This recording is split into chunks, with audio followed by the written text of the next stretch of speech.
Momento del triunfo ha llegado, es el Clásico Burlesco. Largaron a nombre de la primera entidad de ahorro y préstamos de Caracas. La partida es perfecta. Va Only Classic por fuera a pelear con la yegua Impugnable. La de Caparra avanza bien por la baranda. Bendita viene para el cuarto. En el quinto viene Bonfan. Sexta abierta, fin de crisis. María Valesca última. 6 cuerpos, 7 cuerpos ahora.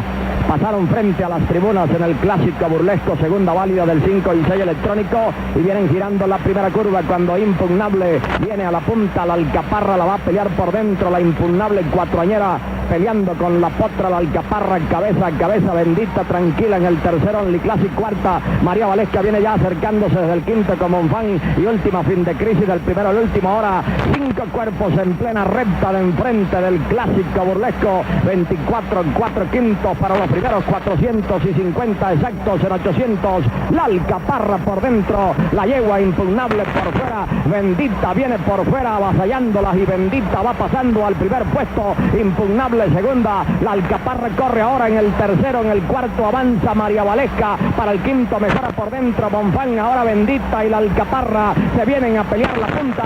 Bendita con valiente, la Alcaparra corre por fuera. Bendita le sacó un cuerpo y medio cuando giran la última curva en 73 segundos y 4 quintos a la Alcaparra, que regresa por fuera. La Alcaparra y Bendita, la Alcaparra de un viaje se viene a la punta para el tercero. María Valesca en la curva de la Panamericana. La Alcaparra con el Ángel Castillo entró sola a la recta decisiva en 99-1 para la milla. Ataca la yegua Bonfan con María Valesca y la yegua Impugnable, pero el Clásico Burlesco en los 200 finales es para la Alcaparra. Bonfan para el segundo con la yegua Impugnable, parando por Castillo. Ganó la Alcaparra.